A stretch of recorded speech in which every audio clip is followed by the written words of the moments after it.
Hello everyone, welcome to my channel. तो आज आप लोगों के लिए मैं बहुत ही यूज़फुल टिप और ट्रिक लेके आई हूँ। आपका काम करना काफ़ी आसान होगा, आपका समय और पैसे की भी बचत होगी।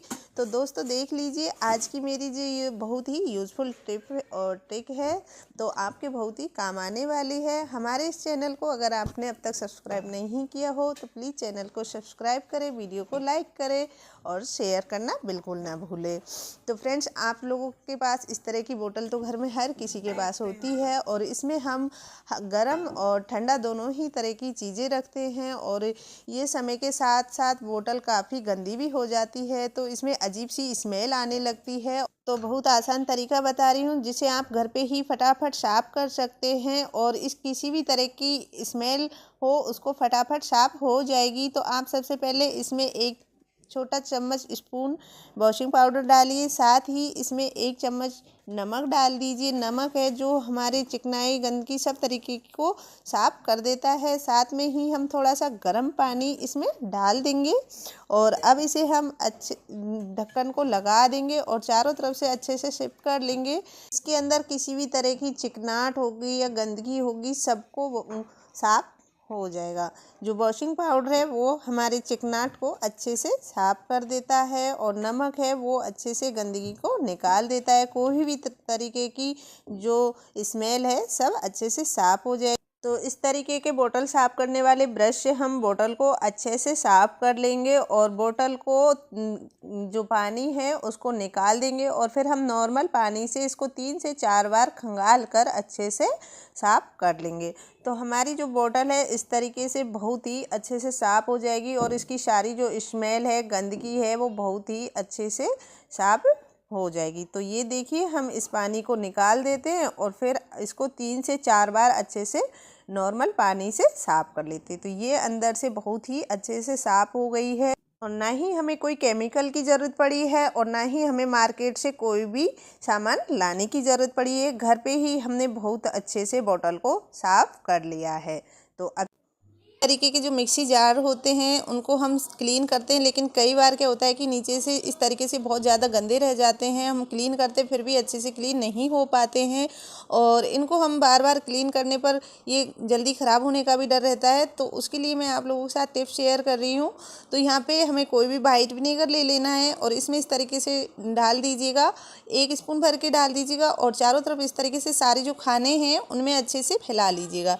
फिर यहाँ पे दूसरी चीज़ हमें लेनी है इनो हर किसी के घर में होती है, हर किसी के पास में होती है। कई बार हम काफ़ी सारी ले आते हैं, पूरी पैकेट ले आते हैं और रखे रखे उनकी एक्सपायर डेट भी निकल जाती है। तो आप एक्सपायर डेट वाली भी ले सकते हो और अगर इनो नहीं है तो उसकी जगह आप बेकिंग पाउडर भी यूज़ में ले सकते हो, 1 स्पून भर के।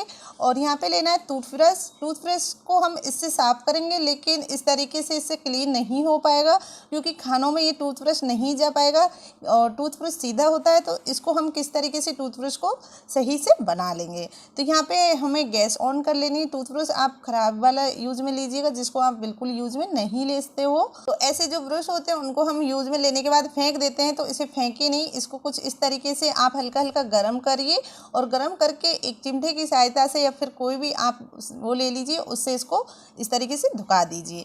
तो यहाँ देखिए, मैं इस तरीके से जो टूथब्रश है उसको मैं हल्का हल्का गर्म करती जाऊँगी और कुछ इस तरीके से मैं इसको धुका लेती हूँ। तो यहाँ पे इस तरीके से एक बहुत बढ़िया वो बनकर तैयार हो गया ब्रश। और अब इससे हम करेंगे मिक्सी के जार को साफ़। तो यहाँ पे गैस मैंने ऑफ कर दी है और अब मैं आपको इससे साफ़ करके दिखाऊंगी। बहुत ही इजी, आप चारों तरफ से बहुत अच्छे से मिक्सी की जो जार है उसको नीचे से क्लीन कर लोगे। तो इस तरीके से देखिए, यहाँ पे हम अगर खड़ा वाला टीथ ब्रश लेते तो उससे अच्छे से साफ़ नहीं हो पाती, ना धुप पाता, और ये चारों तरफ अच्छे से इसमें चला जाएगा चारों तरफ से और अच्छे से ये क्लीन कर देगा। तो कुछ इस तरीके से टीथ ब्रश से इसके जो खाने हैं एकदम क्लीन साफ हो जाएंगे और आपको बार बार ये धुलना भी नहीं पड़ेगा कि आपको महीने या 15 दिन में एक बार आप इसे क्लीन करिए और ये इससे बहुत ही जल्दी भी क्लीन हो जाते हैं। तो आपका ये टाइम भी बहुत अच्छे से बचाएगा कि आप काफ़ी देर तक रगड़ते रहो, इसे साफ़ करते रहो। तो इस तरीके से अगर आप साफ़ करोगे ना तो आपको ज़्यादा टाइम भी नहीं लगेगा और बहुत अच्छे से आपका जो जार है साफ़ हो जाएगा। तो यहाँ पे ये देखिए मैं धुल कर ले आई हूँ और अच्छे से आपने देखा पहले कितना गंदा था और अब कितने अच्छे से क्लीन हो गया है। और इससे आप इस तरीके से नीचे जो इसमें जमी हुई गंदगी है उसको भी निकाल सकते हो। ये वाला जो गैजेट्स है बहुत ही काम का बना है, आपको बहुत ज़्यादा यूजफुल रहने वाला है। तो मैं उम्मीद करती हूँ छोटी सी टिप्स है आपको पसंद आई। जिस तरीके से हम गैस चूल्हे को साफ़ करते हैं और हमारा जो गैस चूल्हा है हम साफ़ कर जाते हैं और फिर वो कपड़े से जो पानी के इस तरीके के दाने से रह जाते हैं जिससे हमारा चूल्हा साफ चमकता नहीं है, अच्छा नहीं लगता है। तो इसे एकदम क्लीन चमका के कैसे रख सकते हैं उसके लिए मैं बहुत ही अच्छा आइडिया बता रही हूँ आपको। 2 से 3 दिन तक आपका चूल्हा एकदम क्लीन साफ सुथरा दिखेगा। तो यहाँ पे हमें लेना है इस तरीके से कुछ कोकोनट ऑयल की बूंदें।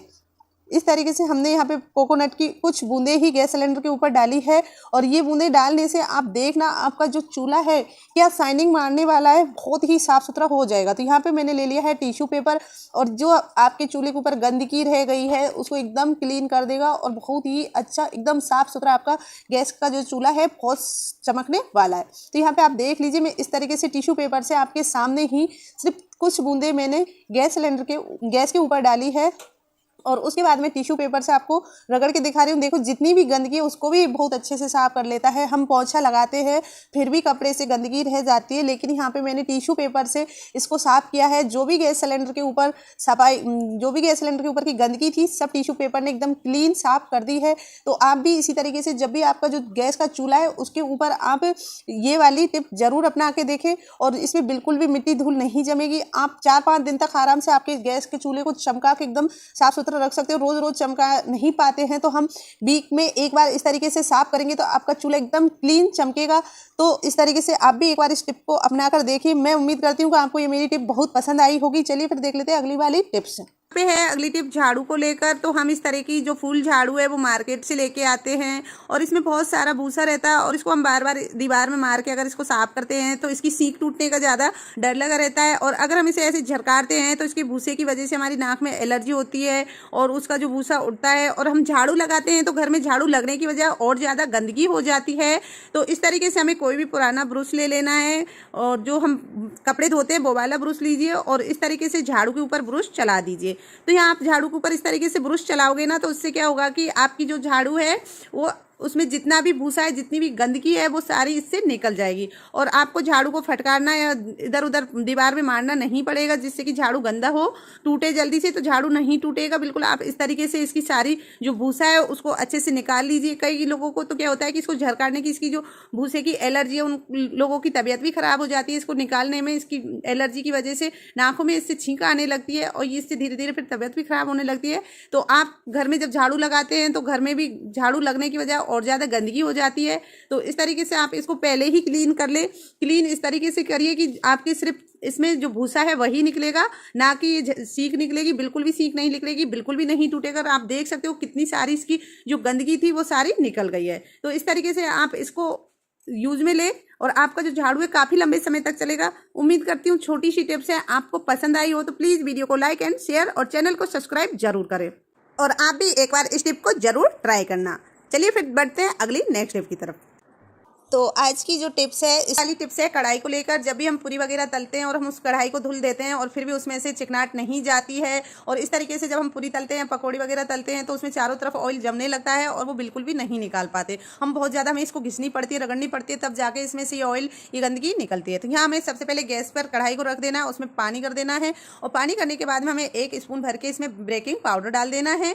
बेकिंग पाउडर डालने के बाद में फिर हमें इसमें दूसरा क्या करना है कि यहाँ लेना है हमें नींबू। तो यहाँ आधा लेमन ले लीजिएगा और उसको आप इस तरीके से फोक की सहायता से इसमें अच्छे से रब कर दीजिए। क्योंकि पानी गर्म होगा तो आप हाथ से तो कर नहीं पाओगे। तो यहाँ पे कांटे वाली चम्मच लीजिए और उससे इस तरीके से चारों तरफ अच्छे से रब कर दीजिए और यहाँ गैस को बंद कर फिर नीचे उतार लीजिए। और जब हल्की हल्की ये कढ़ाई ठंडी हो जाए तो आप कोई कपड़े से या हाथ से पकड़ के इसको चारों तरफ से अच्छे से रब कर लीजिए। ये नींबू इसकी सारी चिकनाहट को निकाल देगा। आपको ज़्यादा रब करने की ज़रूरत भी नहीं पड़ेगी और ना ही आपको इसको रगड़ने की ज़रूरत पड़ेगी कि ये जूना लेके रगड़ो कि वो जूना लेके रगड़ो। पहले इस तरीके से फिर यहाँ पे आपको जो स्क्रबर होता है उसमें साबुन लगा के उससे आपको रब कर देना है। आप देखोगे कि इसकी जो सारी गंदगी थी, सारी चिकनाहट थी, वो एकदम अच्छे से क्लीन हो जाएगी। तो यहाँ पे आप देख सकते हो इस तरीके से मैंने सिर्फ ज़रा सा साबुन लगाया था और उसको स्क्रबर से ही रगड़ दिया और अच्छे से साफ करके अब मैं आपको धुल के दिखा देती हूँ। तो आप मेरी ये वीडियो किस जगह किस शहर से देख रहे हो ये भी कमेंट करके ज़रूर बताना, ताकि मुझे भी पता चले कि मेरी वीडियो कहाँ कहाँ तक जा रही है। और आप भी एक बार इस टिप को ज़रूर ट्राई करना। वीडियो अच्छी लगी हो तो लाइक करना, शेयर करना और कमेंट करके ज़रूर बताना। तो इस तरीके से आप देख सकते हो अब पहले में और अब में इसमें कितना डिफरेंट आ गया है। तो फिर चलते हैं अगली वाली नेक्स्ट टिप की ओर। पहली टिप्स है आज कुकर को लेकर। आप देख सकते हो कुकर अंदर से कितने खराब हो गया है, कितना गंदा हो गया है। तो अब हम इसे कैसे क्लीन करेंगे बिना कोई साबुन के, बिना कोई पैसा खर्च किए। बहुत ही आसान टिप बता रही हूँ, आपको बहुत ज़्यादा यूज़फुल रहने वाली है। तो क्या करना है उसके लिए, तो हमें लेनी है यहाँ पे कुछ इस तरह की टैबलेट्स। तो यहाँ पे जो टैबलेट के जो रैपर होते हैं ये हमें यूज में लेने हैं। यहाँ इस 2 तरह की टैबलेट बता रही हूँ मैं। तो जो सॉफ्ट वाला रैपर होता है वो वाला आप यूज में लीजिएगा। ज़्यादा टाइट वाला जो रैपर होता है वो काम में नहीं आता है, वो सही से वर्क नहीं करता है। तो ये जो सॉफ्ट वाली टैबलेट का रैपर होता है वो वाला आप यूज में लीजिए। तो यहाँ पे मैंने लिया है ये वाला रैपर, आपको दिखा देती हूँ मैं। और अब इससे हम क्या करेंगे कि जिससे हमारा कुकर एकदम क्लीन साफ हो जाएगा। तो उसके लिए हमें यहाँ कुकर ले लेना है। कुकर में मैंने इसको डाल दिया है, साथ में ही मैंने 1 कप पानी में आधा नींबू का रस किया है और इससे अब मैं इसको रब करूँगी। मैंने इसमें और कुछ भी नहीं लिया है, आप खुद देख सकते हो। आप एक बार ज़रूर ट्राई करना, आपको भी ये बहुत ज़्यादा यूज़फुल रहेगी। मैं यहाँ आपको इसको अच्छे से रब करके दिखा देती हूँ। तो आप भी कुछ इसी तरीके से इसको रब करिए और आप देखोगे कि धीरे धीरे इसके अंदर से जो कालापन छाया हुआ है, इसमें जो चिकनाहट है, जो गंदगी है, वो बहुत अच्छे से क्लीन हो जाएगा। क्योंकि नींबू का जो रस होता है वो बहुत अच्छे से क्लीन करता है। और जो ये रैपर होती है ये भी सिल्वर की होती है, तो ये भी बहुत अच्छे से वर्क करती है। और आप भी इस टिप को ज़रूर ट्राई करना, आपको भी ये बहुत यूजफुल रहने वाली है। ना आपको कोई साबुन की ज़रूरत पड़ेगी, ना ही कोई जूने की, सिर्फ आपको जो टैबलेट का रैपर है उससे ही रब करना है। और आप देखना रब करते ही कितनी गंदगी निकलती है, कितना इसके अंदर जो कालापन छाया हुआ था वो सारा निकल जाएगा। तो यहाँ पे ये देखिए मैंने सिर्फ टैबलेट का रैपर ही यूज़ लिया था और अब इसमें जो गंदगी निकली है, जो पानी इसका देखिए कितना गंदा निकला है, वो भी आप देख सकते हो कितना कालापन निकला है और अंदर से कितना क्लीन हो गया है।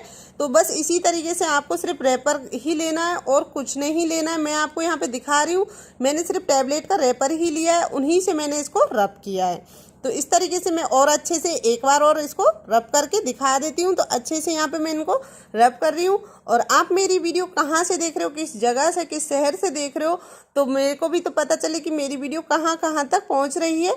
तो प्लीज़ कमेंट करके ज़रूर बताना। तो यहाँ पे मैं चारों तरफ से, ऊपर से, साइडों में से इसको हर जगह से रब कर लेती हूँ, जिससे इसकी जितनी भी गंदगी, जितना भी कालापन होगा इसमें अंदर कहाँ जली हुई होगी। अक्सर हम लोग चावल वगैरह बनाते रहते हैं, दाल बनाते रहते हैं और कुछ ना कुछ हम आलू वगैरह भी बॉईल करते रहते हैं। तो ये इसी तरह धीरे धीरे बहुत गंदा होने लगता है। तो यहाँ पे मैं अब आपको वॉश करके भी दिखा देती हूँ और ये देखिए कितनी गंदगी इसके अंदर से निकली है।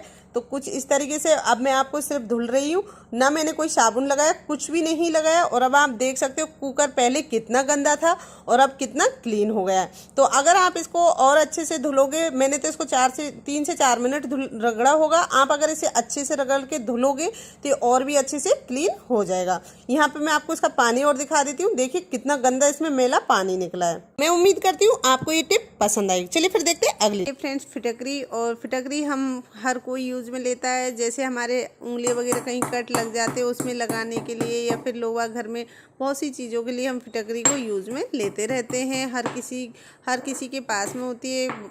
तो इसको हमें क्या करना है कि सबसे पहले इसका एक महीन सा पाउडर बनाकर तैयार कर लेना है। 1 स्पून भर जाए उतनी तो कम से कम आपको फिटकरी लेनी है। तो यहाँ पे मैंने एक इसका महीन सा पाउडर बनाकर तैयार कर लूँगी। तो कुछ इस तरीके से आपको भी एक बहुत बारीक महीन पाउडर बना लेना है। फिर आपको इस तरीके से प्लेट में इसे निकाल ले लेना है। अगर आप चाहो तो इसे आप एक कटोरी या बाउल में भर के डाल सकते हो। और फिर जितनी हमारी फिटकरी है उतनी ही हमको हल्दी लेनी है और दोनों को अब अच्छे से मिक्स कर देना है। दोनों को अच्छे से मिला दीजिए एक दूसरे के साथ में। और ये जब अच्छे से मिक्स हो जाए तो कुछ इस तरीके से मैंने स्पून से इन दोनों को अच्छे से एक दूसरे में मिक्स कर दिया है। और अब हम इसे किस काम में लेंगे तो वो भी मैं आपको बता देती हूँ। क्या करना है कि यहाँ पे जब भी आपके घर में आपको कहीं पे भी चींटी वगैरह दिखती है तो वहाँ पे आप कुछ इस तरीके से लेकर उनके ऊपर हल्का हल्का सा कर दीजिए। जहाँ भी घर में चींटी होगी वहाँ पे आपको बस इस तरीके से उनके ऊपर भुड़का देना है, और आप देखोगे कि 10 से 15 मिनट में सारी चींटियाँ गायब हो जाएंगी और फिर दोबारा बिल्कुल भी नहीं आएंगी। तो यहाँ पे मैंने इस तरीके से साइड में किनारों में शाम के टाइम जब खाना बन जाता है, सारा काम हो जाता है, या फिर कहीं पे भी दिन में आपको चींटियाँ दिख रही है घर में, वहाँ पे आप कुछ इस तरीके से इसको भुड़का दीजिए। आप चाहो तो इसको पानी में घोलकर इसकी स्प्रे बोतल भी बना सकते हो, लेकिन आप इसे इस तरीके से डालोगे तो उससे आपकी जो फर्श है उस पर हल्दी के दाग नहीं पड़ेंगे। इसलिए मैंने आपको सूखा वाला ये पाउडर वाली टिप्स बताई है। उम्मीद करती हूँ आपको ये वाली टिप्स पसंद आई हो, तो प्लीज़ वीडियो को लाइक एंड शेयर ज़रूर करना। चलिए फिर बढ़ते हैं अगली टिप्स की ओर। की तरफ। यहाँ हमें लेनी है फिनाइल। फिनाइल सबके पास होती है, सब यूज़ लेते हैं। दूसरी चीज़ हमें लेनी है केरोसिन।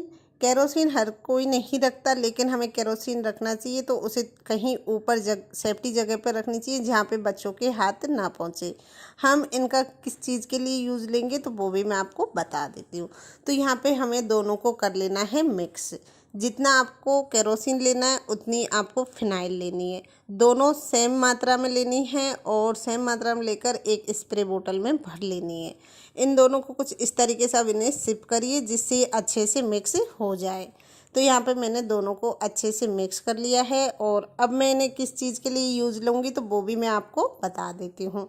तो यहाँ हमें ये यूज़ में लेना है जहाँ आपको आपके घर में लग रहा है कि जैसे कूलर हुआ, या फिर आपको ऐसी जगह पे लग रहा है कि यहाँ पे हमें मच्छर बहुत ज़्यादा लगते हैं, घर में यहाँ से मच्छर आते हैं या फिर मकड़ियाँ वगैरह बहुत ज़्यादा आती है, तो वहाँ पर आप इसे स्प्रे करिए। जैसे अब देखिए मैं आपको दिखा देती हूँ कि यहाँ पे आपको दिख रहा होगा दीवार पे, मैं यहाँ सिंक के पास में स्प्रे करूँगी। यहाँ पे अभी इससे देखिएगा कि कितने सारे जो मच्छर है महीन महीन से सारे उड़ के भागने वाले हैं। तो आप ऐसी ऐसी जगह इसको यूज़ में लीजिए जहाँ से आपके घर में मच्छर है, या फिर हल्के छोटे छोटे जो अजीब से ही मच्छर होते हैं, वो कीड़े जैसे वो है, तो उनको ये बहुत अच्छे से मार देगा तुरंत। ये थोड़ी ही देर में मर जाएंगे, ये बिल्कुल भी नहीं बचेंगे, और रहे सहे जो भी होंगे तो वो महक से इनकी से उड़ जाएंगे। जैसे कि हमारा कूलर है, जहाँ हम कूलर अभी फ़िलहाल में खाली कूलर यूज में लेते हैं, तो उसकी जाली पे आप इसे स्प्रे कर दीजिए। इसकी जो स्मेल है वो भी बहुत अच्छी आएगी, आपको ख़राब नहीं लगेगी, क्योंकि केरोसिन में अगर आप फिनाइल डालोगे तो उसकी महक ख़राब नहीं होगी, बल्कि नॉर्मल महक हो जाएगी, जिससे आपको भी सही लगेगी, बिल्कुल भी ख़राब नहीं लगेगी। तो आप इस तरीके से इन्हें यूज में लीजिए। जहाँ जहाँ आपको लगता है कि हमारे घर में यहाँ पे मकड़ी या मच्छर बहुत ज़्यादा हो रहे हैं, तो वहाँ वहाँ आप इससे स्प्रे कर दीजिए। ये आपको इतनी ज़्यादा यूज़फुल रहेगी कि आप खुद भी देखकर चौंक जाओगे। तो मैं उम्मीद करती हूँ छोटी सी टिप्स है आपको पसंद आई होगी, तो प्लीज़ वीडियो को लाइक एंड शेयर ज़रूर करें। तो चलिए फिर हम बढ़ते हैं अगली नेक्स्ट टिप की ओर। तो ये वाली टिप्स है फ्रेंड्स हमारे कांच के बर्तनों को लेकर, या कांच के जो भी कंटेनर वगैरह होते हैं, हम कहीं बाहर सफ़र कर रहे होते हैं तो उसके लिए ये बहुत ही यूज़फुल टिप्स है, आप लोगों को बहुत ज़्यादा काम देगी। या तो आप इस तरीके से टिश्यू पेपर ले लीजिए और उनको कांच के जो गिलास, कटोरी, जो भी प्लेट वगैरह आप यूज़ में लेते हैं तो प्लेट के बीच में रख दीजिए, या फिर आप गिलास या कटोरी लेते हैं तो उन पर कुछ इस तरीके से इन्हें लगा दीजिए। इससे क्या होगा कि जब भी आप इन्हें लगा कर ले जाओगे तो रास्ते में जो आपके बर्तन हैं वो टूटने का कम चांस रहता है, चटकने का कम चांस रहेगा। तो कुछ अगर आपके पास टिश्यू पेपर नहीं है तो आप इस तरीके से न्यूज़पेपर भी इनके ऊपर लगा सकते हो। मैंने यहाँ दोनों ही तरीके बताए हैं, जो आपको ज़्यादा बेटर लगे, न्यूज़पेपर या टिश्यू पेपर। और फिर गिलास के ऊपर गिलास इस तरीके से सेट करके रख दीजिए। यहाँ पे ये देखिए मैंने दोनों के ऊपर कुछ इस तरीके से गिलास के ऊपर गिलास रख दिया है। फिर हम दोबारा फिर से एक और बार गिलास के ऊपर फिर से लगा देंगे। तो यहाँ पे कुछ इस तरीके से हमें दोनों के ऊपर अच्छे से सेट कर देना है और फिर से हमें इसके ऊपर गिलास रख देना है। तो यहाँ पे आप इस तरीके से कुछ सेट करके रखोगे तो ये बिल्कुल भी नहीं टूटेंगे। और अब हमें इन्हें किस चीज़ में किस तरीके से रख के ले जाना चाहिए तो वो भी मैं आपको बता देती हूँ कि हमें इनको किस तरीके से रखना चाहिए। जब भी हम घर में कई सारे सामान लेके आते हैं, जैसे हम बोतल वगैरह लेके आते हैं, उनके इस तरीके के जो ढक्कन है, मतलब डिब्बे हैं वो रखे रह जाते हैं, उनको हम फेंक भी देते हैं यूज़ करने के बाद में, लेकिन इनको आप फेंकिएगा नहीं। कुछ इस तरीके से घर में अगर संभाल के रखो तो उस टाइम आपको बहुत अच्छे से ये काम देंगे। तो यहाँ पे बस आपको इस तरीके से इनको इनके अंदर रख देना है, और जिससे ये बिल्कुल भी इधर उधर नहीं होंगे और ना ही ये टूटेंगे। यहाँ पे आप देख सकते हो मेरे पास ठंडाई की बोतल का जो वो था उसका रेपर रखा था। तो यहाँ पे इससे बिल्कुल भी ये हमारे इस तरीके से काम में आ जाते हैं। जब भी हम सफ़र में जाते हैं तो ये इधर उधर टूटने करने का डर नहीं है, ना गिरने का डर है। आप कैसे भी इसके अंदर रख दीजिए, बिल्कुल भी नहीं चटकने वाला है। या फिर आप कुछ इस तरीके से भी यूज़ में इन्हें ले सकते हो, जैसे कि मैंने यहाँ पे ठंडाई वाली बोतल का ढक्कन ये बताया आपको। और दूसरा आप इस तरीके के जो कार्टून हमारे बोतल के आते हैं, जैसे हम बोतल लेके आते हैं और इनको भी हम फेंक देते हैं, तो इनको भी आप नहीं फेंकिए, इनमें भी आप इनको रख कर सफ़र में ले जा सकते हो। आपके जो कांच के बर्तन हैं, कटोरी गिलास या फिर आप प्लेट वगैरह रखते हो, तो उनको कुछ इस तरीके से अगर आप रख के ले जाओगे तो ये बहुत ही ज़्यादा काम आपको आएगा। तो उम्मीद करती हूँ छोटी सी टिप्स है आपको पसंद आई होगी। तो प्लीज़ वीडियो को लाइक एंड शेयर ज़रूर करना, और कमेंट करके भी बताना कि आप मेरी ये वीडियो किस जगह किस शहर से देख रहे हो। तो चलिए फिर बढ़ते हैं हम अगली टिप्स की ओर। तो यहाँ पे मैं आपको सिर्फ केरोसिन का ही यूज़ बताऊंगी, और ये बहुत कमाल है, बहुत ज़्यादा यूज़फुल है, बहुत ज़्यादा पावरफुल है, बहुत ज़्यादा आपको काम आने वाला है। तो आप इसे कोई भी स्प्रे बोतल में भर के रख लीजिए, और बच्चों से इसे थोड़ा दूर रखिए। आप इसे ऐसी जगह रखिए जहाँ बच्चों के हाथ ना पहुँचते हो। तो आप जब भी शाम को टाइम खाना बना लेते हो, या फिर आपको लगता है कि आपके घर में कहीं पे बहुत ज़्यादा चींटियाँ हो गई है, लाल चींटियों से बहुत ज़्यादा परेशान हो, तो वहाँ उस जगह पर आप स्प्रे कर दीजिए। इस तरीके से आप स्प्रे करेंगे और कुछ देर बाद देखोगे कि लाल चींटियाँ बिल्कुल फ़ौरन गायब हो जाएंगी। और आपको लगता है कि यहाँ पे कॉकरोच भी है, तो वहाँ पे भी आप इसे स्प्रे कर सकते हो, क्योंकि जो केरोसिन है उसकी जो गंध है उसे ये सहन नहीं कर पाते और बहुत जल्दी इससे मर जाते हैं। तो आप लाल चींटियों के लिए इसे ज़रूर यूज़ कीजिएगा, बहुत ही ज़्यादा यूज़फुल रहेगी, बहुत ही कमाल की टिप्स है। मैं अक्सर इसको इस तरीके से यूज़ करती हूँ। मैं हमेशा इसे ऊंची जगह पे रखती हूँ जहाँ पर बच्चों के हाथ ना पहुँचे, और बहुत ही ज़्यादा ये यूज़फुल रहती है। तो इसको इस तरीके से आप यूज़ में ज़रूर लीजिएगा, बहुत ही कमाल की टिप्स है। तो मैं उम्मीद करती हूँ आपको पसंद आई हो। तो प्लीज़ वीडियो को लाइक एंड शेयर ज़रूर करना। चलो फिर बढ़ते हैं अगली टिप्स की और।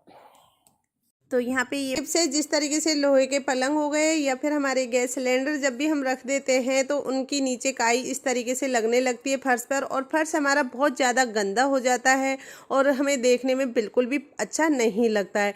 टाइल्स हो या फर्श हो, जिस पे भी हम इस तरीके से लोहे की चीज़ रख देते हैं और उनकी जंग छा जाती है, बिल्कुल भी हटने का नाम नहीं लेती है। तो इस काई को हम कैसे निकालें, तो उसके लिए मैं आप लोगों के साथ टिप्स शेयर कर रही हूँ। क्योंकि फर्श है जो हमारा जल्दी से क्लीन होता नहीं है, हम पोछा लगा देते हैं लेकिन ये कई बार रह ही जाता है, बिल्कुल भी नहीं हटता है। तो यहाँ पे हम इसको किस तरीके से क्लीन करेंगे, तो चलिए फिर देख लेते हैं हम किस तरीके से काई यानी कि जंग को निकालते हैं। तो यहाँ पे हमने ले लिया 2 बूंद वाइट विनेगर। विनेगर सबकी किचन में होता है, सबके घर में होता है, और इसे सब कोई यूज में लेता रहता है। तो यहाँ पे फिर हमें डालना है थोड़ा सा बेकिंग पाउडर। जी हाँ फ्रेंड्स, उसके ऊपर थोड़ा सा हमें बेकिंग पाउडर डाल देना है, बस ज़रा सा। और अब इसे हम अपनी फिंगर की मदद से इसको कुछ इस तरीके से रख कर लेंगे। तो यहाँ पे इन दोनों को अच्छे से मिक्स कर लेना है। तो इस तरीके से मैं इनको मिक्स कर देती हूँ, और अब इसे आपको 5 से 10 मिनट के लिए छोड़ देना है। कम से कम 10 मिनट के लिए इसे ऐसे ही छोड़ दीजिए, बिल्कुल कुछ नहीं करना है, बस ऐसे ही आप इन्हें छोड़कर रख दीजिए। तो मैं यहाँ 10 मिनट के लिए इसे छोड़ देती हूँ। तो 10 मिनट बाद कुछ इस तरीके से ड्राई सा ये हो जाएगा, और उसके बाद में फिर आप इसको क्या करना है कि कुछ इस तरीके से फिंगर से ही इसको रब कर लेना है। तो साथ में हमें एक और चीज़ क्या डालनी है, तो वो भी आप देख लीजिए। तो यहाँ मैंने इसमें डाली है 1 चम्मच चाय पत्ती। जी हाँ फ्रेंड्स, सूखी चाय पत्ती डालनी है आपको। अगर आपके पास में जो यूज करी हुई होती है, जैसे हम चाय बना लेते हैं और वो जिसको हम वेस्टेज में फेंकते हैं, आप वो वाली चाय पत्ती भी यूज में ले सकते हो। मैंने यहाँ पे सूखी वाली चाय पत्ती ली है, और सिर्फ फिंगरों से ही आप देख सकते हो मैंने इसमें कुछ भी नहीं किया और सिर्फ फिंगरों से ही ऐसे ही इसको रब कर रही हूँ। मैंने ना कोई स्क्रबर लिया है, कुछ भी नहीं लिया। आप चाहो तो यहाँ पे स्टील वाला जूना भी ले सकते हो या फिर बर्तन धोने वाला स्क्रबर भी ले सकते हो। और इसको बस इसी तरीके से आपको अच्छे से रब कर देना है और आप खुद देखोगे कि इसका जो रिजल्ट है इतना अच्छा है कि फ्रेंड्स आप खुद देखकर चौंक जाओगे। क्योंकि मैंने इसको ट्राई किया है, मैं इसको इसी तरीके से साफ़ करती हूँ तो बहुत जल्दी ये बहुत ईजी साफ़ हो जाता है। कैसी भी जंग काई लगी होगी वो बहुत अच्छे से क्लीन हो जाएगी। तो आप भी एक बार इस टिप्स को ज़रूर ट्राई करना, बहुत यूजफुल है, बहुत काम की है। मैं 100% इसकी गारंटी देती हूँ, ये बहुत ज़्यादा वर्क करती है। तो इस तरीके से यहाँ आपको इसे रब कर लेना है। रब करने के बाद में फिर आप इसे साफ़ कर लीजिए। तो यहाँ मैं इसको अच्छे से रब करने के बाद में एक कपड़ा ले लूँगी। कपड़ा मैंने इस टाइप का लिया है, कॉटन का गीला कपड़ा लिया है। जी हाँ फ्रेंड्स, आप कोई धुल भी सकते हो, ऐसा नहीं है कि इसे धुल नहीं सकते हैं। तो यहाँ पे मैं इसे अच्छे से रब कर देती हूँ। तो ये देखिए, आप देख सकते हो मैंने सिर्फ फिंगर से ही इसको साफ किया था, ना कि मैंने कोई जूना यूज में लिया है। तो रिजल्ट आपके आगे है फ्रेंड्स, आप देख सकते हो कितने अच्छे से ये क्लीन हो गया है।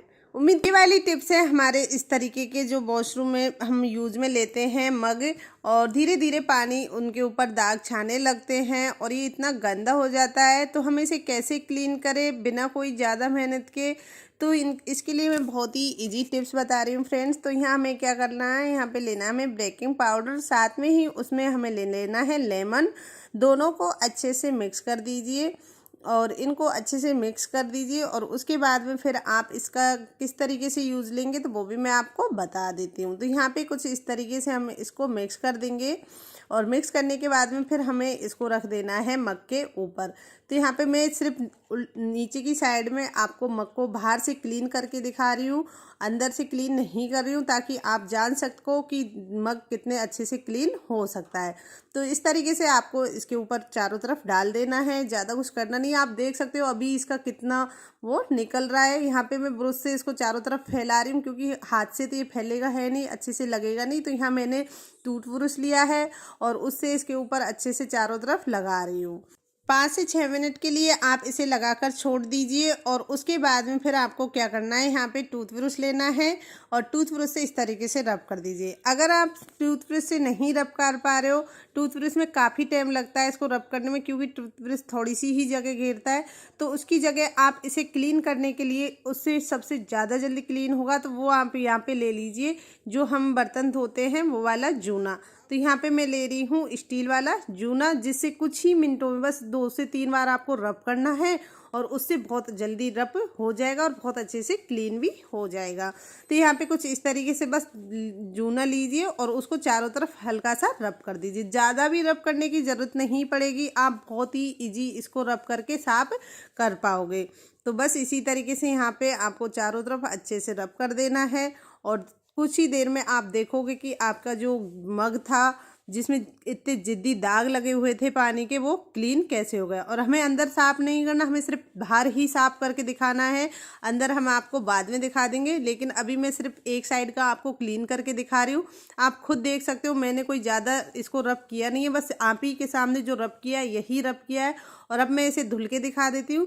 तो इसे चलिए धुलिए और देख लेते हैं कितने अच्छे से सारे जो दाग थे वो किस तरीके से क्लीन हो गए हैं।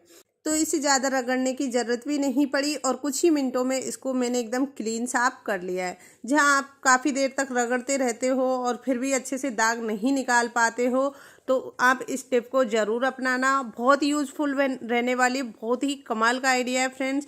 तो मैंने ये देखिए मग को यहाँ पे धुल के आपको दिखा रही हूँ। मैंने सिर्फ बाहर से धुला है, अंदर से इसको साफ़ नहीं किया, अंदर से मैंने कुछ भी नहीं लगाया था और बाहर से आप देख सकते हो कितने अच्छे से क्लीन हो गया। चारों तरफ से आपको मैं दिखा देती हूँ। देखिए पहले कितना गंदा था और अब कितने अच्छे से क्लीन हो गया है।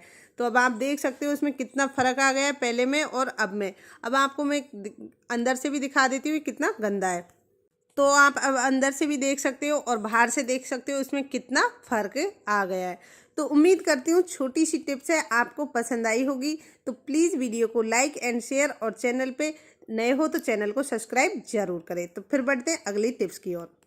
तो ये केटल तो हर किसी के पास होता है, खास करके सर्दियों में तो बहुत ही ज़्यादा यूज लिया जाता है, क्योंकि सर्दियों में हर किसी को गर्म पानी चाहिए होता है। और जैसे जैसे ये पुराना होता जाता है वैसे वैसे ये काफ़ी गंदा भी दिखने लगता है। तो थोड़े थोड़े दिनों में वैसे वैसे हमें इसकी सफाई करते रहना चाहिए। लेकिन यहाँ पर आपको दिखा देते हैं ये काफ़ी ज़्यादा गंदा हो गया है, तो हम यहाँ इसे अच्छे से साफ़ कर लेंगे बिना केमिकल के। इसे बहुत ही अच्छे से साफ़ करके आपको दिखाते हैं। सिर्फ एक ही चीज़ में इससे साफ़ बहुत अच्छे से ये साफ़ हो जाएगा। तो यहाँ पर हमने एक टूथपेस्ट लिया है, वाइट वाला टूथपेस्ट। आप कोई भी टूथपेस्ट ले सकते हो वाइट। और यहाँ मैंने स्क्रबर लिया है और इसे हल्का सा मैंने गीला कर लिया है। और इसे अब मैं चारों तरफ अच्छे से फैला लूँगी और इसको मैं थोड़ा थोड़ा करके इस तरीके से इसमें रफ कर दूँगी। तो आप भी यहाँ पर कोई भी वाइट टूथपेस्ट ले लीजिए और अपने हल्के हल्के हाथों से इस तरीके से इसको लगाते हुए इसको चारों तरफ से अच्छे से रगड़ दीजिएगा। तो यहाँ पर हम इनको इसी तरीके से अच्छे से साफ़ कर लेंगे और यहाँ जहाँ पर पानी लगा है वहाँ पे इसको थोड़ा अच्छे से रगड़ देंगे। और ये जो बहुत पतला होता है तो इसे आप जितना अच्छे से रगड़ोगे उतना ही ये अच्छे से साफ़ भी हो जाएगा। तो यहाँ पर आप इस तरीके से इसको रगड़ते हुए अच्छे से साफ़ कर लीजिए। और जो ये साइड के किनारे हैं इनको आप कोई भी टूथब्रश में लगाकर अच्छे से रगड़ कर साफ़ कर सकते हैं। इस तरीके से इसका साइड का जो भाग है वो बहुत ही अच्छे से साफ़ हो जाएगा। अब मैं यहाँ इसके ढक्कन को खोल के इसको अंदर से भी अच्छे से साफ़ कर लेती हूँ। तो यहाँ पर इस तरीके से आप अंदर भी हाथ दे के चारों तरफ घुमाते हुए इसको अच्छे से रगड़ लीजिएगा और ये बहुत ही अच्छे से साफ़ हो जाएगी। तो जो पानी अंदर भी जमा था वो भी बहुत अच्छे से साफ़ हो जाएगा। तो मैंने यहाँ पे इस तरीके से इसको रगड़ते हुए अच्छे से 3-4 मिनट में इसको बहुत अच्छे से मैंने साफ़ कर दिया था। ये बहुत ही कमाल की टिप और ट्रिक है और इसे आप एक बार ज़रूर ट्राई करना। और इसे अब हम साफ़ कर लेते तो अब हम इसे धुलेंगे नहीं, इसको धुलना बिल्कुल नहीं है। आप कोई साफ़ कपड़ा ले लीजिए और उससे इसको इस तरीके से हम साफ़ कर लेंगे। तो यहाँ पर ये धुलना नहीं है बिल्कुल भी। इसी तरीके से चारों मेड से चारों तरफ से नीचे से अच्छे से इसको साफ़ कर लेंगे हम। तो यहाँ पर मैं इस तरीके से इसको साफ़ कर लूँगी और साथ ही मैं इसको अच्छे से, आप चाहो तो दूसरा कपड़ा यूज़ ले सकते हो और नहीं तो इसी कपड़े को 1 से 2 बार अच्छे से साफ़ पानी में धोकर फिर से इसको साफ़ कर सकते हो। ये मैंने बहुत ही अच्छे से साफ़ कर लिया है और यहाँ पर बिना धुले इसको साफ़ करना है ताकि इसकी जो शाइनिंग है, चमक है, वो बहुत अच्छे से बनी रहे। तो आप भी इसी तरीके से इसको चारों तरफ से हर जगह से बहुत अच्छे से साफ़ कर लेना है। और यहाँ पर मैंने सेकंड टाइम दूसरा एक और कपड़ा यूज़ लिया है जिससे इसको बहुत ही अच्छे से साफ़ कर लेंगे। और अब आप देख सकते हो साइडों में बिल्कुल पानी जो जमा हुआ था वो बहुत अच्छे से साफ़ हो गया है। बिल्कुल साफ़, साइडों में गंदगी नहीं है। तो ये बहुत अच्छे से साफ़ हो गया। अब हम इसको अंदर से भी अच्छे से साफ़ कर लेंगे इसी तरीके से। तो अंदर आप इसको धुल सकते हो। तो यहाँ मैंने थोड़ा हल्का गर्म पानी किया था और अब इसे मैं अच्छे से धुल लेती हूँ। इसके ऊपर पानी रख दूँ ताकि बाहर पानी नहीं निकले। और इसको हम अच्छे से, देखो कितनी और अच्छे से रगड़ दिया मैंने ताकि जो गंदगी है बची कुची वो भी निकल जाए पानी से। तो यहाँ अब इस पानी को आपको निकाल के दिखा देती हूँ। देखो कितना गंदा पानी निकला है। अंदर से जो पानी जमा हुआ था वो सब बहुत अच्छे से साफ़ हो गया है। तो यहाँ मैं पानी को निकाल लूँगी और 2-3 बार और ताज़ा फ्रेश पानी से इसको अच्छे से खौला लेंगे। तो यहाँ गर्म पानी का मैंने यूज किया है। गर्म पानी से को अच्छे से इसको धुल लिया। यह मैंने 3 से 4 बार अच्छे से साफ़ कर लिया है। तो इस तरीके से आप भी इसे अच्छे से साफ़ कर लीजिए। आप कोलगेट का यूज़ कर सकते हो। अगर आप इसके अंदर साबुन या वॉशिंग पाउडर यूज़ करोगे तो वो नुकसान करेगा, लेकिन ये इतना नुकसान नहीं करता है हमारे शरीर के लिए। और इसे आप अच्छे से साफ़ कर सकते हो। तो उसके बाद में फिर इसमें कोई दिक्कत नहीं है। तो यहाँ पे मैंने आपको दिखाया है चारों तरफ से अच्छे से ये साफ़ हो गई है। जो इसमें पानी जमा हुआ था वो बहुत अच्छे से साफ़ हो गया है, एकदम क्लीन साफ़ हुआ है। तो आप भी इसी तरीके से इसे बहुत अच्छे से साफ़ कर सकते हो। देखो कहीं पे पानी भी नहीं बचा है और साइडों में किनारों से भी ये बहुत अच्छे से साफ़ हो गया है। तो ये केटल आप देख सकते हो घर पे इसी तरीके से बहुत अच्छे से इसको आप साफ़ कर सकते हो। तो इसी तरह यूज़फुल टिप एंड ट्रिक कमाल की देखने के लिए आप मेरे चैनल को लाइक करिए, शेयर करिए, सब्सक्राइब करिए।